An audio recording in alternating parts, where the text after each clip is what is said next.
All right, Christina, thanks so much for coming on the Debt Free Mom podcast. Could you give us a little bio of who you are, what you do, and why you wanted to come on today? Absolutely. So, my name is Kristina. I am a nurse. I live in South Carolina. My husband is a pastor. We have 4 kids. They're 8, 6, 2.5, and 7 months. I work night shift, so that's crazy, but that's just kind of a little bit about us. I wanted to come on today because I have tried everything. My husband and I have been married a little over 10 years.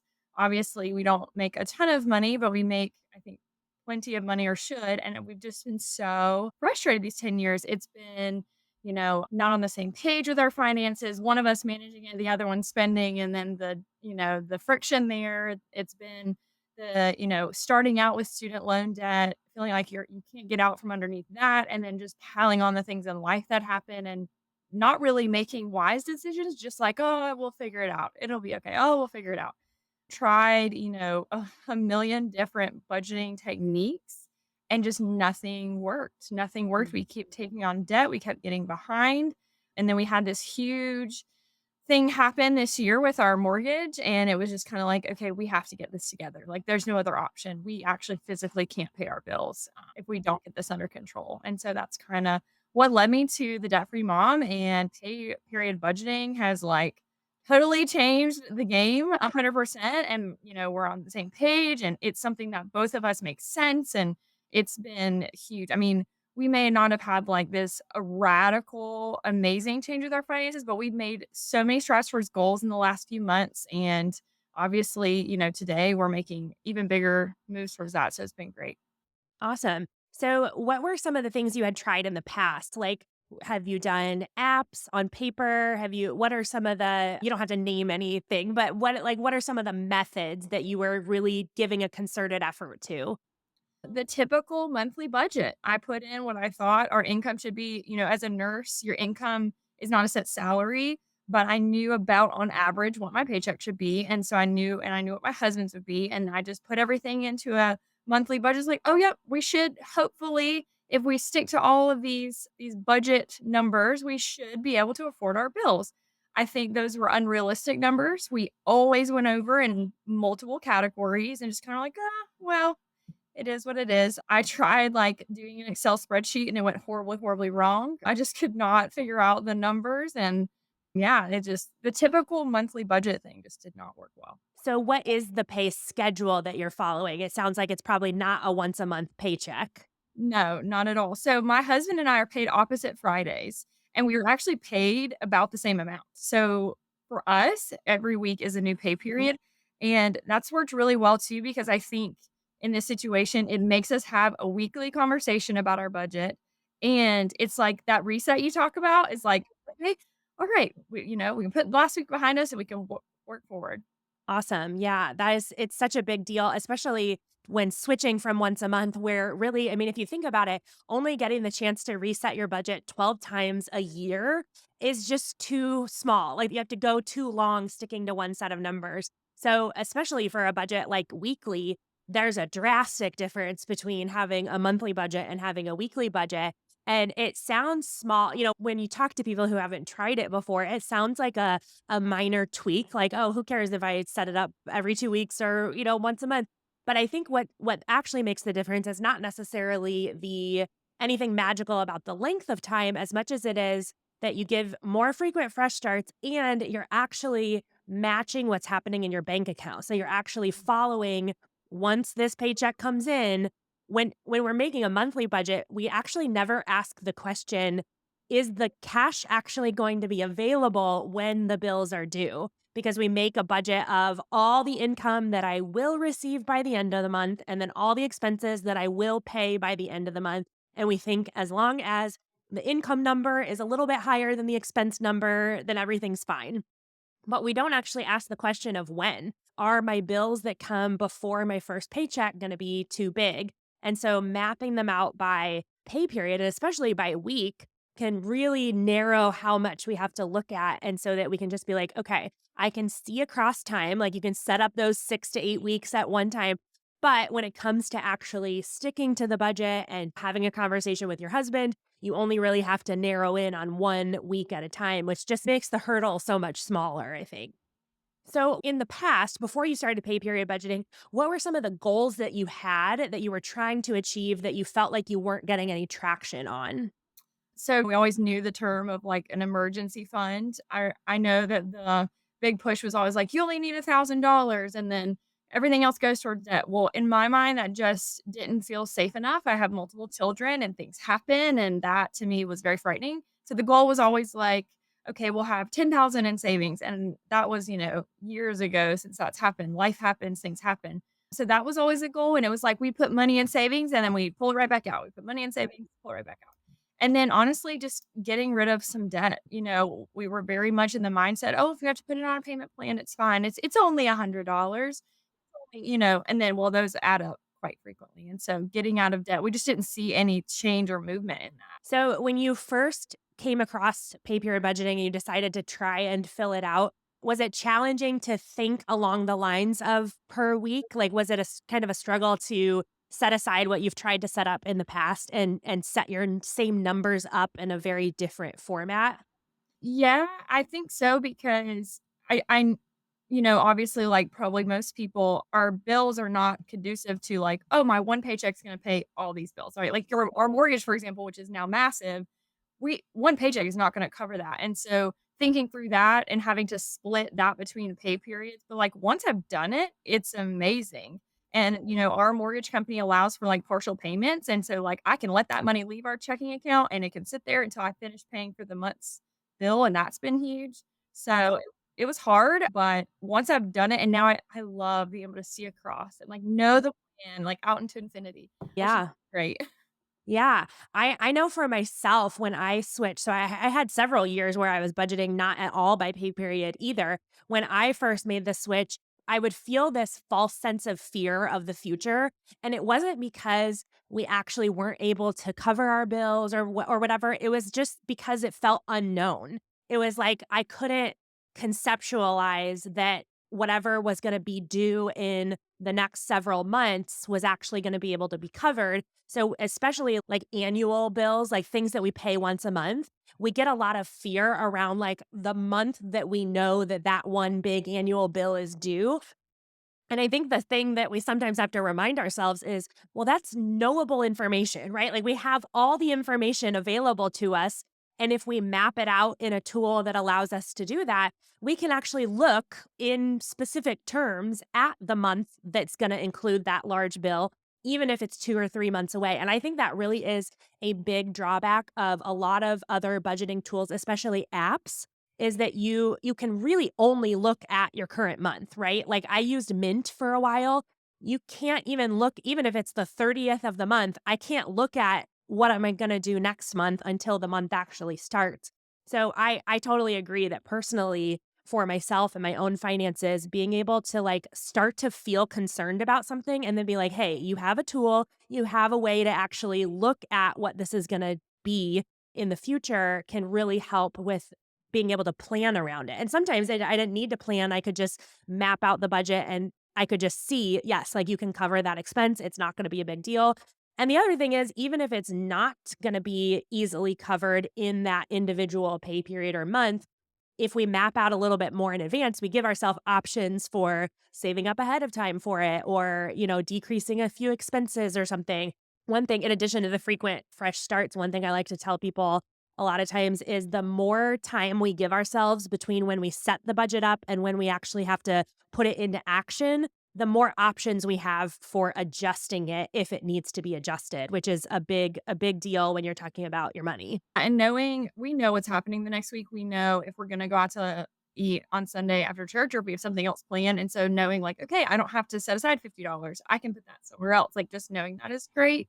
Another thing too, we used to get into the big rut about is the like you talked about not planning ahead for that future for that expense. We used to heavily rely on if it wasn't in our checking account, just put it on the credit card. We'll pay it. And we got to the point, which was also kind of part of this frustrating thing in January. I just had our fourth baby. Maternity leave, you don't get paid as much.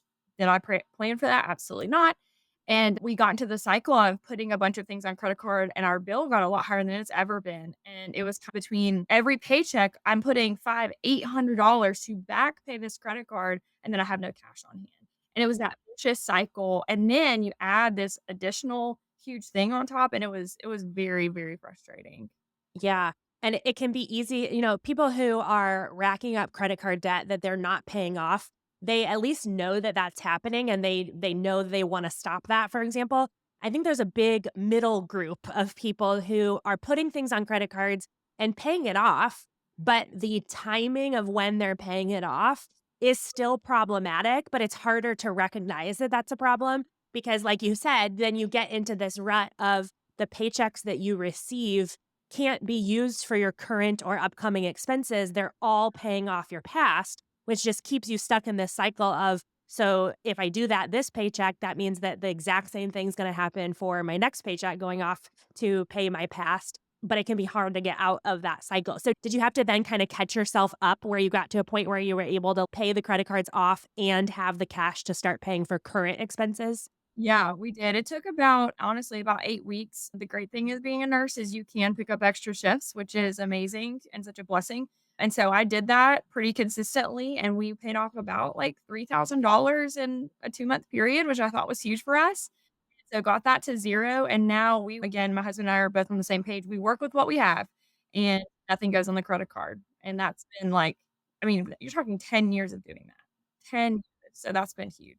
Yeah, that is huge. And just such a weight off your shoulders. Even like I said, even if you weren't necessarily ballooning your credit card debt, it was still a stressor or a weight on you of knowing I'm about to get paid, but I can't use that for the future because it has to be used for the past. Releasing yourself from that so that when you get paid and that paycheck goes into your account, you actually get to plan forward and plan for either the current expenses of your current pay period or setting money aside for something in the future. And that's just it's such a different approach to your money and such a more positive and hopeful approach when you receive money and you get to think about how you want to use it in the future instead of just always feeling like you're catching up.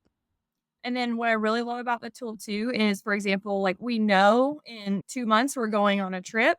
I'm more of a saving sprints, not a sinking funds kind of gal, like I think you talked about. So I know in 6 weeks we're gonna go on this trip. So I'm gonna go ahead and plan for and save up for the tickets for going to Dollywood. And I'm gonna save up for and we've been able to do that, which in the past it was all just put on the credit card. We'll get to paying it off at one point. And that's been like life changing. Like and unstressing because I'm like, I have also a budget for when we go and I have the money to spend. And I think I'm gonna end up coming out under, barring any major things. And it's not stressing. It's exciting. And we get to go and not be stressed, like, if we wanna get food or whatever. That's amazing because I think we like to believe that it is less stressful or less restrictive to be unbound by a budget to say like, "Oh, well, if I have to go on a vacation and I have to like budget for it ahead of time and stay on a plan, like I'm somehow taking away from the enjoyment of the trip itself." But really, I firmly believe the opposite is true where now if you can even you'll get to do this in a couple weeks, but even visualize and imagine coming home from that trip and there's no credit card bill. Like there is not something that you're going to try to catch up on. Saying it's life-changing feels silly, but it is. It really is because you're not only not impacting your finances negatively, but I think as parents, when we take that trip and we're trying to create memories for our kids, we almost have this internal dialogue of, I'm going to be really excited for my kids and I'm going to show them that I'm excited to be on vacation. But in the back of your mind, you're thinking, okay, we just swiped the card again. And so that's going to be like a bigger credit card bill. And so I'm hoping that, when we get home, we'll be able to pay this off. And you kind of have this internal struggle that doesn't allow you to be fully present in what you're doing. And so giving yourself the gift of not stressing about it in that way can just make the trip even more memorable and more focused on the joy and memories side of it as opposed to, "Oh, I'll deal with the credit card when I get home." So a lot of people can set the tool up and set up their pay schedule and their income and their expenses. Actually putting it into practice can be a lot harder. So once you actually built it out and then you are ready to start that first pay period, what was that first one like? What were some of the things that maybe clicked well for you, but then also some of the things that were a little bit difficult to track or difficult to adjust because it was new? So I had not been used to going to like an Excel spreadsheet that the budget is on. And so I did a lot of tracking in my phone, like on like a notes page, and then having to go back and put it in. And I just felt like it was like I'm doing extra work. Like that's unnecessary. And so I had to learn how to use my iPad or get the like Excel on my phone. And that has just like changed the game. I think with tracking, you've shown before it's like 5 to 10 minutes. It's really not that difficult. I think it was just like I guess I'm not that technologically savvy, like figuring out how to get the Excel and getting it to where it was easy to work on my phone because I'm constantly, have the phone. That was probably the hardest part, but setting it up and like you talked about before, using realistic numbers. Like I'm not gonna say that I'm never gonna get coffee. I'm also a coffee addict. That's not realistic, but Same. I can give myself a realistic budget for it. So just like adjusting my mindset and being okay with like I have this much spending cash, and, like, that's a good thing, and, like, if I spend it, that's fine, and I have to be okay with it, not like, I need to not spend any of it because I need to use that no, like, this is real life, and if I want to get coffee, I should be able to get coffee. So it was like a mindset change was the hard part, and then the logistics, but that's been great. I actually created it, put it, like, on a OneDrive so my husband can use it on his phone, can change things or look at things or add things in the trackers at the bottom, and I can do the same, and we can see each other's changes, and that's been really good. Awesome. So you both edit it. Are you both involved in planning it out ahead of time, or is one of you more primary setting it up? So for the last 10 years, I did all the budgeting, which obviously did not go well. It was very much I knew what was in the account. I knew when bills were coming out and going in. He just kind of swiped his card as he went. And he knew if I told him, don't spend any money before Friday, he knew he could spend any money before Friday. And that was really frustrating, honestly. And he's not a huge spender, but he likes to stop at the gas station and things. And one time I tracked his gas station spending just to prove a point, and it was over $200 at the gas station, and I think that was eye-opening to him. But right now, we meet once a week, and we plan it out, we talk about it, we figure things out, and that has been amazing for both of ours, and honestly, I think I spend more now than he does, like, he's like, "I don't need to spend more money, I'm good." I'm like, "You can when you can." Yeah. That's really interesting that the ability to kind of see the bigger picture maybe shifted a few things for each of you of and I think that's a good thing, right? That a saver would feel more permission to move towards being a little bit spendier. And then a spender would also see some things in the budget that would help them shift more towards being a saver. And I love that you're describing these little meetings that you're having together because I think that is so important for each person to be able to even if they're not like the primary manager of the budget, right? Like I don't think it needs to be like the two of us together on this one keyboard are going to type out these numbers, right? Like we can definitely have a household financial manager, one person who's much more involved or taking the the lead on that. But each person being able to see what those numbers are and have a voice in what they want to do, what those goals are, it makes it so much easier to then move throughout your week. And if you each want to spend, then you remember, oh, yeah, well, we talked about that we're, going on this trip and we really want to do this thing. So I'm going to really make sure that I only spend the personal cash that we already agreed to. As opposed to, I think what happens a lot of times is we have one person that's managing the household finances and the other person has almost no involvement, but they still want to buy things. So then they get stuck in this it's almost like a power struggle of, I'm married to you. I don't want to have to tell you what to do, right? Like, I don't want to have to boss you around about your spending. And the other person doesn't want to be bossed around about their spending. So I think finding that balance of even if one person is primarily managing the money, both feeling like they're heard and like they're seen and that what they enjoy is represented in the budget can make the more like quote boring stuff feel more manageable. Like, you know why you're doing it. Yeah, and I would say I still am the primary person to put things in, but us being on the same page has been life changing. I've tried in the past a couple years ago, like, and again, it felt very wrong because it's like I was trying to like control him, like, oh, I'm Mhm. gonna give you $50 cash and that's all you can spend this week, kind of thing. And number one, we don't use this cash anymore. Like we don't use our debit card, like, and that was a waste. And then it just felt like I was trying to tell him what to do. And then, we don't really fight, but like that was definitely like a point of contention, right? Like he wants to be able to go and do something, and he's like, "Oh, Christina's gonna see I spent this money. What is she gonna say?" And now it's like, "Nope, hands off. You have your spending cash. You spend it to your heart's content." He's gluten free, dairy free, and so he likes a certain cookie dough and certain things, and he's like, "I'm gonna spend my cash on it." I said, "Go for it. Sounds great. Yeah. Go for Yeah. I love that. And I think too, even like with personal spending cash, one thing I like to do is if we agreed together that like, $40 a pay period is reasonable for coffee shops. If we spend all that and I still want to go out and get coffee, I can use my personal spending cash for that. And on the whole, in the plan, it's not going over budget because there's still a place that it can come out of, which I think is so helpful for anyone who wants to still be able to spend and not feel like they have to ask permission, right? Like when we first implemented personal spending cash, we called it our no questions asked money because it was like, okay, 99% of the budget is stuff that we're both talking about and both agreeing to and wanting to do. But like each of us operate very differently when it comes to money. So we're like, each person gets, I literally think it was like $20 a month because we were college students.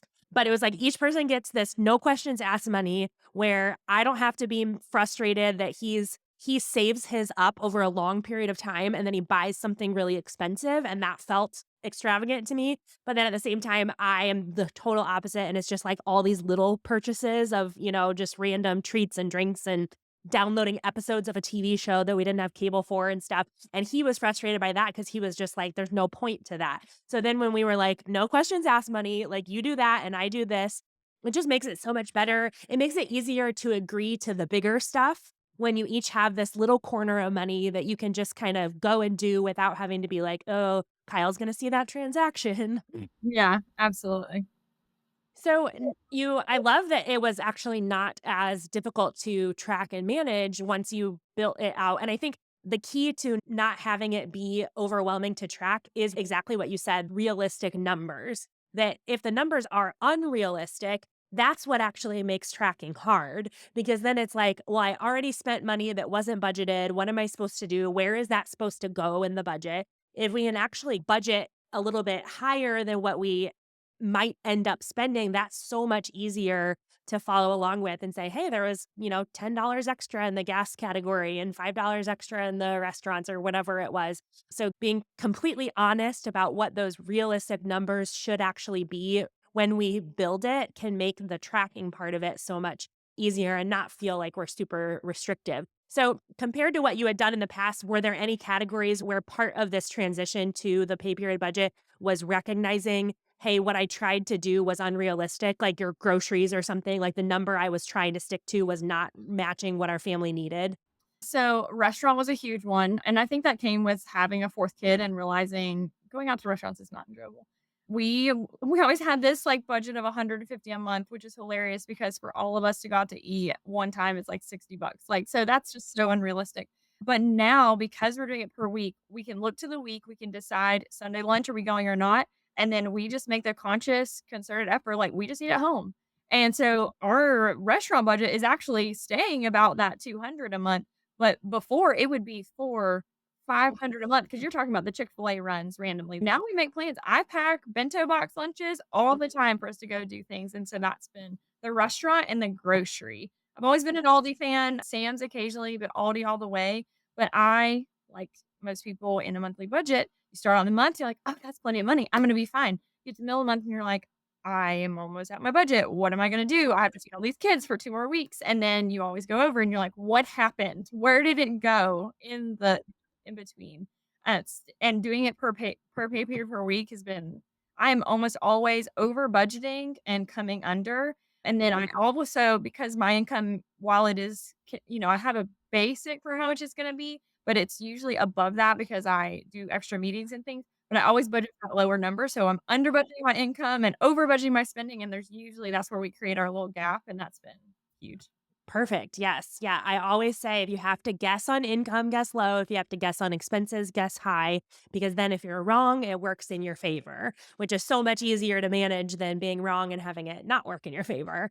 So on groceries, if you shop roughly once a week, it's probably really helpful to have your budget itself be once a week too, because then that's just matching the natural flow of your shopping habits. Yeah, and I mean, processes drive behavior, and so, like, the process of knowing, "Okay, I have this much money every week," and I'm just not gonna go over it. And Mark says I love to go in snack heaven, which is very true. All these little people running around, but knowing like, okay, I can only get 3 snacks this week because we're not gonna go over budget for things that are it's unnecessary, right? So that's been huge. So, those are the little things that we do in the tracking where we're trying to drive down some of our expenses that had been high from January when you started doing this to now. What's the current goal that you're giving focused effort to, that as you're driving down those expenses and increasing that income, what are you sending that gap, that difference towards? So initially it was a credit card, which is paid off. So that's huge. Next thing we contemplated between because our escrow account increased so drastically, we had that huge increase. Do we pour some into our escrow account to get our monthly mortgage lower, or do we pour towards debt? I have the hospital bill for my last daughter's delivery that has about $1,400 left. So that's our next goal.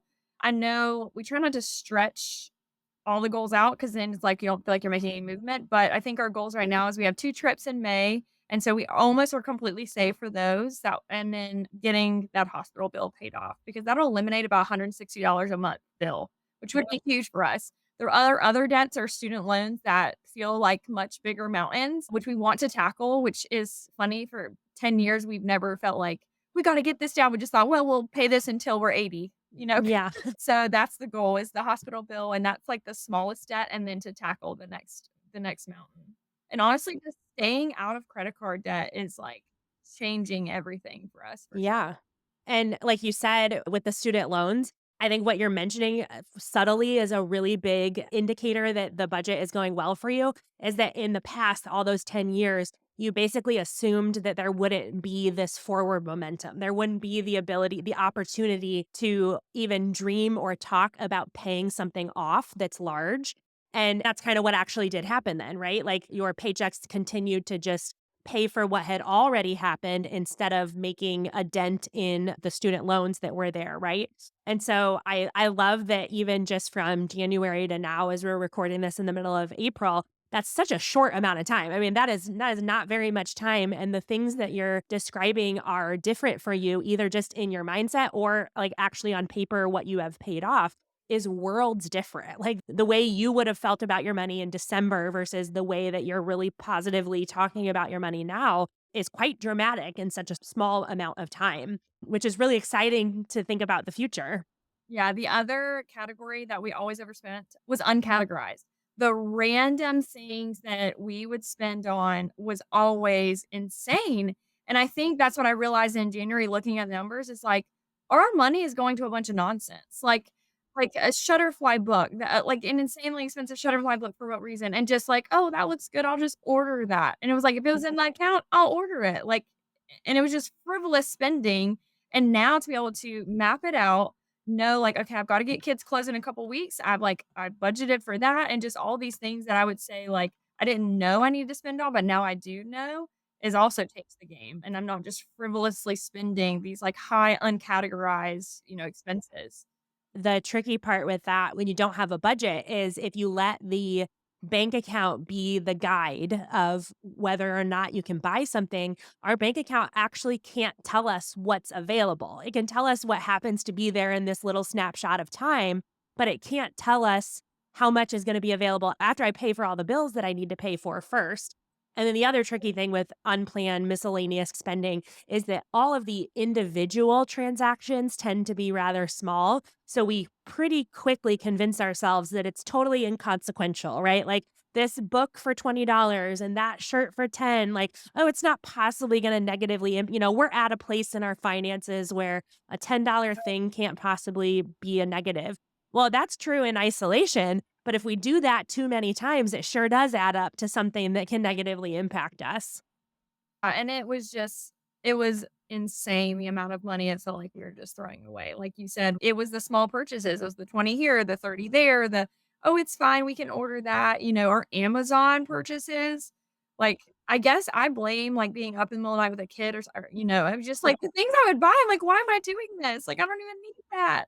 And it's just totally changed the way we think about our spending and that we actually don't need that. And it's okay. So you do feel like you have actually bought less or you've just planned more for where those expenses would go in the budget? Definitely planned more. We have bought less, because we both have the same goals in mind, which has been huge. My husband has an insane amount of books, and he would just like those small 10, 20 books here or there. And he's like, I actually don't need those. I just wanted them because it sounded like a good idea.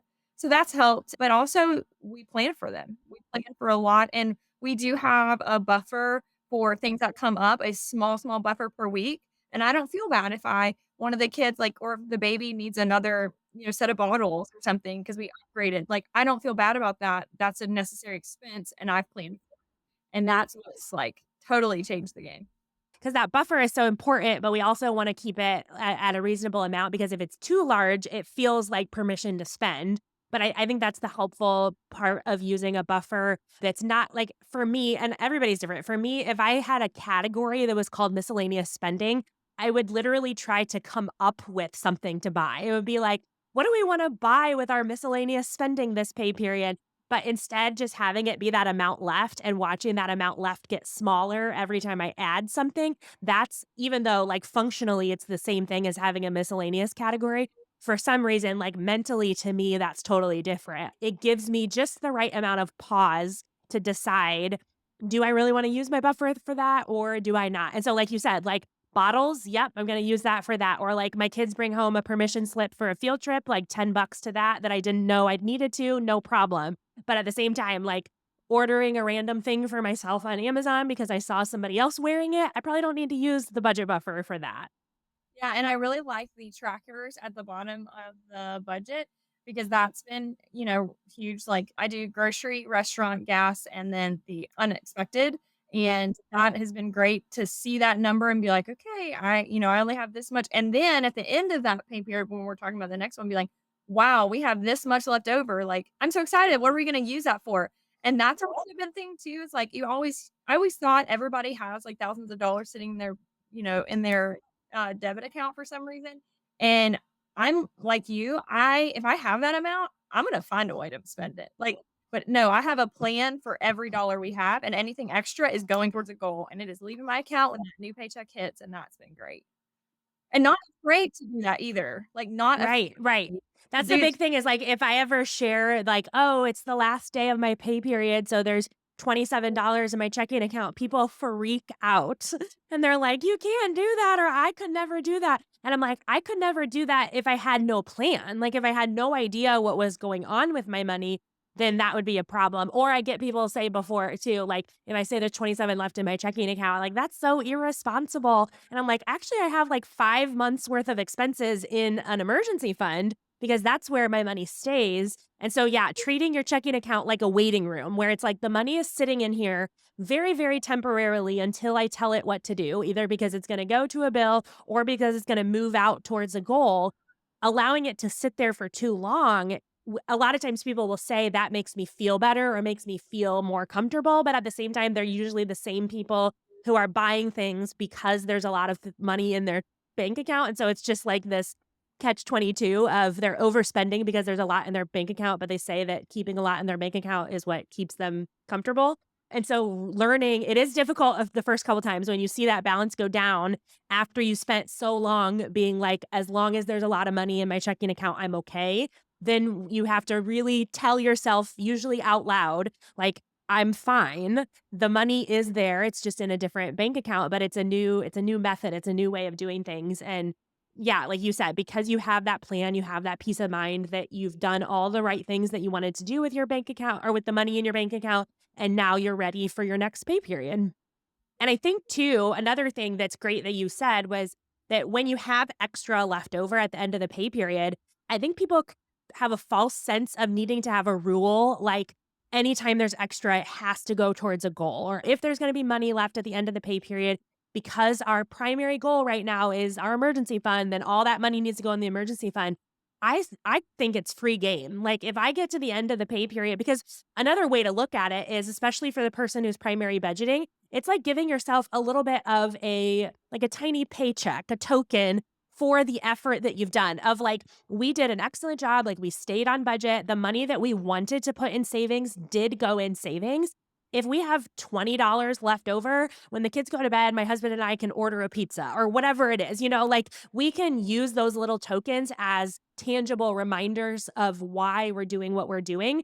And especially when they contribute to keeping us on plan for the overall budget, I'm a huge advocate of that, of like, if there's extra left over and you're like, oh, I've really been eyeing this coffee mug and I've always said that there wasn't anything left over. We stayed on budget with our groceries and with our gas and everything this pay period. Today's the last day of the pay period. It's a $12 mug and I'm going to buy it. That kind of willingness to spend at the same time as also being willing to save is so helpful in being able to persevere for the long term.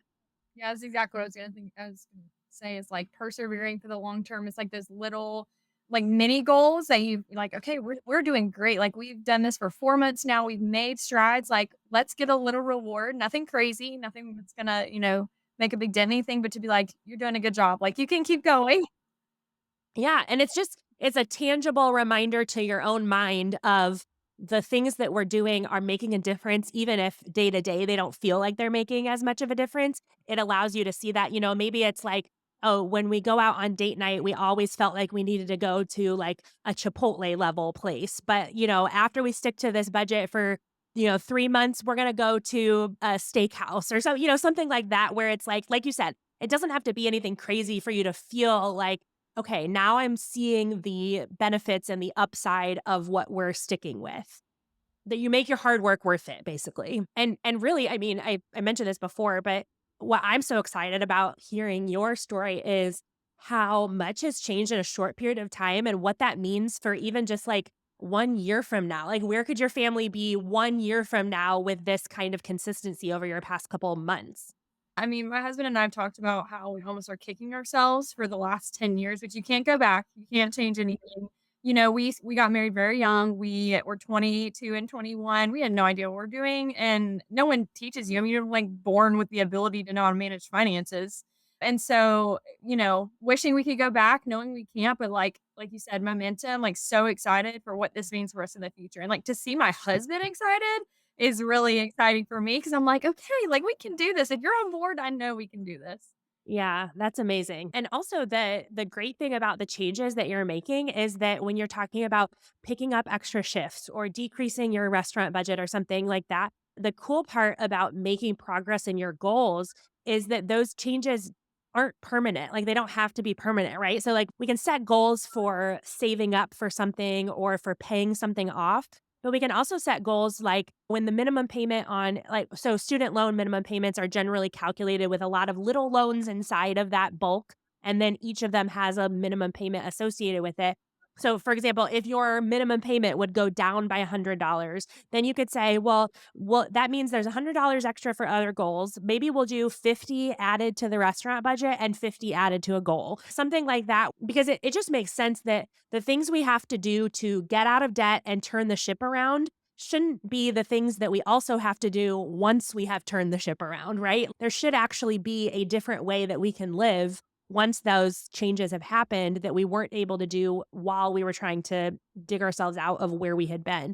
So I like to have people think like, okay, even 2 to 4 years down the road, could you work one less shift than you are now? Or, like those kind of things. And once we start talking along those lines, I feel like that's where like the magic happens. If people are like, oh, I don't have to keep doing this forever. There's going to be other commodities and not just money that I can start to think about having more of, like my time. I would say we had a huge gap in our expenses and our income, and that's what saved us over so many years of being, careless with our finances. And then when this escrow increased, our taxes doubled in a year because our when we bought our home, the value doubled, and our county is very high on taxes, and we had no idea. And so our escrow paid it, which means our escrow is in highly in the negative, which means we are back paying for that, plus we are up paying for what they're calculating for the next year. So we're talking a $500 a month difference in a mortgage, which for a middle class American is massive. And so Mark and I talking about how when next year, when even if we don't pay any extra into the escrow account and we get caught up, next year when our payment goes back down to a normal, that gap that we're gonna have, and we've hopefully been paying off debt and getting this momentum going, that is gonna be like I don't have to work an extra shift every month anymore. Like, because we're going to have so much more to work with and it's going to be great. So I'm just really excited. Yeah, that's amazing. Well, I really, really appreciate that you came on and were willing to talk about this because sometimes we do episodes where I'm kind of troubleshooting, trying to get December Christina to get on board with doing it. So I love being able to talk to you as the April version of yourself who's very fresh into doing it, but still has already seen tangible changes both in the way you feel about your money and what the numbers actually are. So that's just kudos to you and your husband for not only making those shifts, but then sticking with it long enough to actually see change. Thank you so much too for like what you're doing. I mean, offering the budget tool for free is amazing, and all the things that you're doing, even the little things like talking about your ally accounts. Like, I didn't even think about high yield savings. My savings been sitting in that account barely getting anything. And so like that was huge. Like I already saw money in my account, in 3 months. Just so many things you're doing. So I'm just so thankful. I really appreciate it. I love watching your reels, and I feel like I learned something new every other day. My oldest is 8 and we listened to the podcast in the car and she's like, "Are we listening to Debt Free Mom today?" Oh, well, tell her hi from me. Tell her I say hello. And I also, I think you probably are watching it with a lot of understanding too, because it sounds like your kids are almost exactly the same age as mine. So we're like very much in the same stage. Yeah, yeah, the things you're talking about, Ruby being a clinger, I'm like, "Oh, that's my son." We will survive, right? All right. Well, thanks so much, Christina. And I look forward, I would love to do a follow up, like in even, 6 months or something, and hear from you how even just another couple months under your belt is even better than it was now. Yeah, that'd be awesome, and again, thank you so much. It's been great. Hey, this is Kyle here with Carly, and we are about to do another segment of Fortune Cookie Finance, where we take a look at all of the possibilities of what the future could hold for your money. And I was interested in all of the custom budgets that we do for people. I was interested to see what kind of trends are there. And so I was looking at all of the different pieces of advice that we add on to those budget plans. Everybody gets 3 goals for their money based on their situation. And so we have a bunch of data for the kinds of goals that we recommend for people. So I don't know if you have those off the top of your head, but I have them pretty fresh. If somebody opened a fortune cookie and it gave them 3 things to do for their money, 3 goals to have to improve their financial situation, what would be on that little fortune cookie slip? Like, what are the 3 most common that we give for custom Yeah. budgets? It's number 1, consistently spend less than you make. So when we build the budget, there's often a deficit. More times than not, when we create a budget, the expenses and goals together that people have written down combined are larger than the income they make. And so it's not all the time. A lot of times when the budget shows a deficit, people are like, I'm not spending more than I make. My debt's not growing. I'm not doing that. But they write down these goals that are too large for the income they have combined with the expenses that they have. So it's not that they're actually spending more than they make, but it's that they wrote down, oh, I want to put 500 a month in my emergency fund and 200 a month for vacations and probably 100 a month in gifts. And when we add all that together, it's just like there is not that much space. So number 1, consistently spend less than you make is creating a plan where your expenses and savings goals that you have actually fit inside of your income and leave a little bit left. I want to interrupt you and just give some numbers based on the trends. Yes. So 57.2% of the budgets that we make have a deficit on their original budget, which means the numbers they sent to us when we map them out according to pay period without changing them are larger than the income that they provided in that worksheet.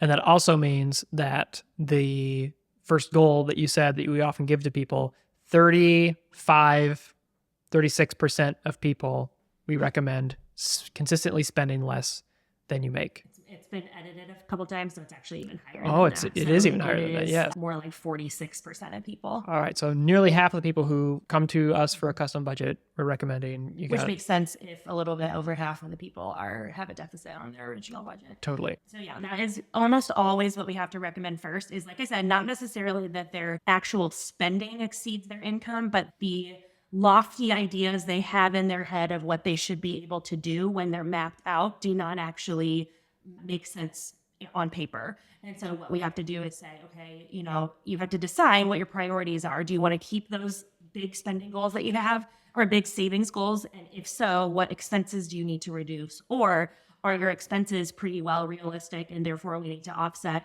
lower savings expectations, basically? So that's almost always what our first goal is, which then leads into the second one, which is almost always save a starter emergency fund.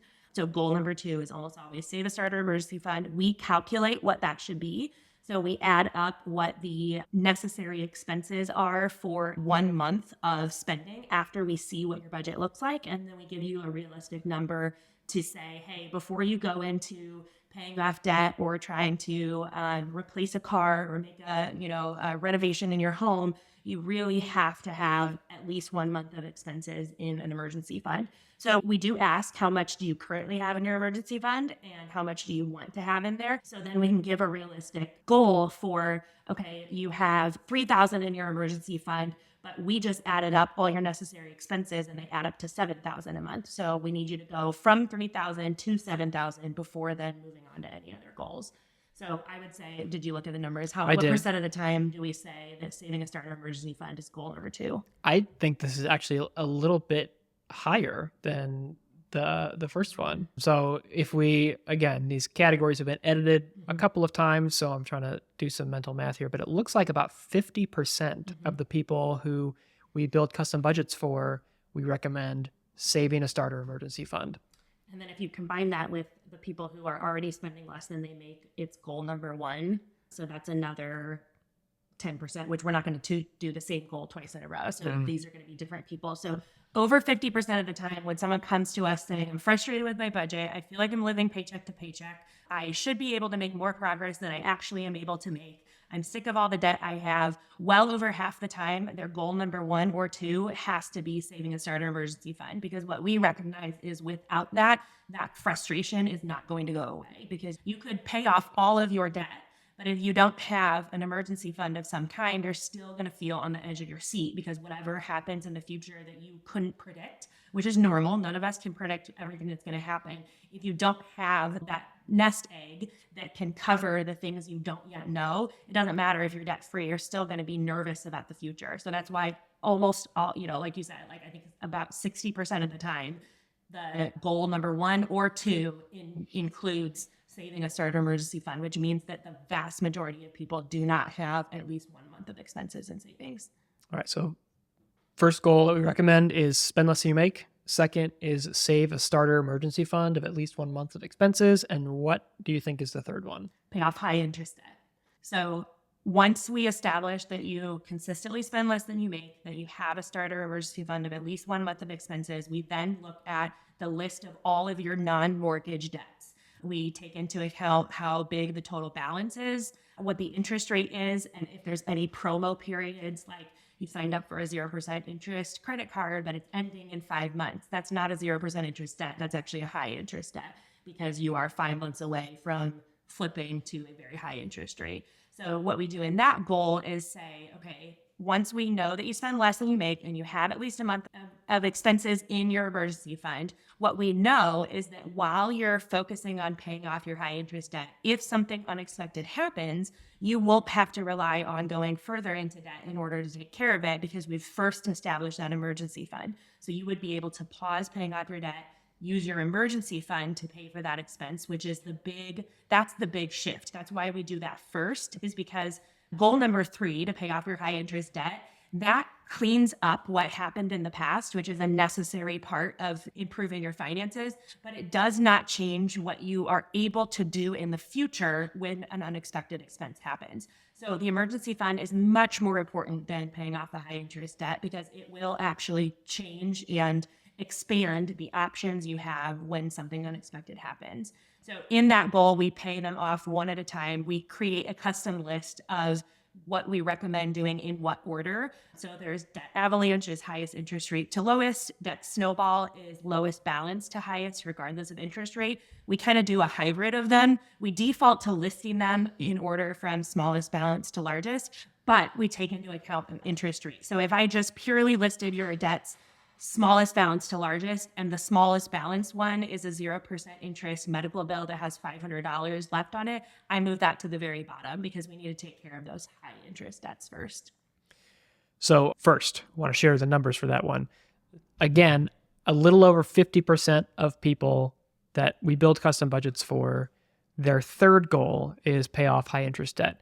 It's not typically their first goal. And so one of the things that stands out to me is that the order of these things really does matter. Like trying to do all of them at once, all these good things, all these wise money things all at the same time is actually detrimental and keeps you from reaching those goals. So the order of these things does really matter. Yeah. A lot of times people come to us with the only goal they have their eyes on is paying off their debt, and they're frustrated at the lack of progress they've made. And so what we do is take a step back and say, you're probably not making progress with paying off your debt because you don't first have a consistent, realistic plan for your money that actually lets you know how much is available to put towards your goals. And then second, you do not have that starter emergency fund, which is the actual buffer between you and debt. So people think, again, by paying off their past debt, that they create a situation in which they won't go into future debt. And that's not the case at all. The emergency fund is actually what creates that buffer between them and new debt. So we want them to be debt free. And a lot of times people see, when we say, save a starter emergency fund first, they think of that as a delay in paying off their debt. Like, oh, well, now I'm going to take even longer to pay off my debt. Saving the starter emergency fund after consistently spending less than you make is actually just step one in paying off debt. So we need to not see it as a delay or a hindrance or something that is not what you want to do. We need to think of it holistically as, if I want to be debt free, the first thing I do is have a starter emergency fund. The second thing that I noticed and just looking at those numbers and even just hearing you talk a little bit more about it is that those are so common. Like people, if you are experiencing some of these things where you're frustrated by the amount that you're spending versus what you're bringing in, or you don't have an emergency fund, or you have a bunch of high interest debt, you're not alone. Like that. There are clear patterns. Yeah. Even just in the people that we work with, we see very clear patterns and just think about how that would grow to the larger world outside of just debt-free mom, custom budget people. There are so many people out there who are in the same boat of spending more than they make, maybe without even realizing it, that don't have a buffer between them and some kind of emergency or some kind of, unexpected expense that comes up, and who are, maybe drowning is not the right word, but, they're under the weight of high interest debt that is keeping them from realizing what they could actually do with their money and the amount of peace and freedom that they could have if they get out from under that. Yeah. And I like to think of it as, we're not offering you anything profound or anything that you can't Google. What we are offering you is that support to come alongside and be an objective outside perspective. So sometimes the thing that we need in order to actually make progress that doesn't immediately disappear a month later is not necessarily that someone has some insane idea that we've never heard of before. Because anything in life, you should be very cautious of someone saying, I came up with this and no one has ever thought of it before. What we are offering is that we are not emotionally tied to your situation like you are, and that's a good thing. So we can come alongside and say, I know you're overwhelmed. I know you don't want people to know that your finances are in the situation that they are. We can go into problem solving mode with you, where we have no judgment, we have no reservation about saying hard things in a kind way, so that you can then make that plan for getting out of where you feel stuck. As a fun thing to close it out, some of the data too that we get is what kind of pay schedule people have and what we often offer to them. I absolutely love that well over half of the people, like 57% of the budgets we make, are built on a bi-weekly schedule, every other Friday, every other Tuesday. Why I love that is because I made this budget template back in 2016 because we were paid bi-weekly, and I was so sick of having budget templates that did not work for what was actually happening in our finances. So the people that tend to sign up for a custom budget are in that same boat of their primary income is paid bi-weekly. We're building a budget that is on a bi-weekly schedule. And the last thing I want to say is that the most common change to the budget in terms of we offer suggestions for what you could remove or reduce and what you could add to your budget. The most common thing we suggest reducing is to reduce your food spending, combined with reducing restaurants by increasing groceries. And that's a fun one to do because a lot of times people are really focused on spending less on groceries. So it's fun to be able to say, if you reduce your restaurants by a little bit, you could actually add to your grocery budget and still overall be spending less. So that's the thing we most common suggest reducing. And then here's the fun one too. The most common line item that we suggest adding into the budget is personal spending cash. So that's another big thing that people overlook, is that they think that they will get ahead in their goals by forcing themselves to not buy anything ever over a long period of time. And one of the most common things that we add into the budget in terms of an expense that they did not say they want to have is that we give every adult in the household personal spending cash as part of the plan in order to drastically increase the likelihood that they'll actually be able to be consistent with it. Yeah. And whether you spend it on iced coffee like you are prone to do, or you save it and you go to a concert, once or twice a year like I am prone to do, that personal spending cash still is an incentive to stick to the budget and to spend money on the things that are important to you that may not be important to your partner. And like for you, we have a savings account for adding that up, saving it over time. I don't even have one of those because I know I do not need that. It is going to be gone. I don't need a place to put my personal spending cash. But it's still fun for me as the person who runs our budget to, say to you every once in a while, oh, I transferred $50 into your, personal spending cash account. And I know that, even though you're not going to spend it till September, it's still a helpful, the little fun things that we just enjoy doing on our own can still happen while the other stuff is the other, more boring stuff maybe is taking up the bulk of it. Yeah. Okay. So the 3 most common things, if you pull out your financial fortune cookie and you read it, the first thing that we'd recommend is... If I had to shoot in the dark by what goals someone should have without looking at any of their numbers, it would be consistently spend less than you make, either by reducing your expenses or by making goals that are realistic. Number 2 is save a starter emergency fund of at least 1 month of necessary expenses. And then number 3 is to pay off your high interest debt, which, by the way, we consider to be 10% or higher for interest. So if I had to just make a wild guess without knowing anything about anyone, it would be that that's what their 3 goals should be. All right. You heard it here. This has been Financial Fortune Cookie with the Debt Free Mom podcast, and we will see you next week. Thanks for listening to the Debt Free Mom podcast. If you want to join me as a guest on the show, go to dfmpodcast.com. The Debt Free Mom podcast is hosted by me, Carly Hill, and is produced, edited, and mixed by Kyle Hill. Music for this episode was written by Kyle Hill. Hit subscribe wherever you're listening to join in with every new episode as we grow our confidence and contentment in our personal finances.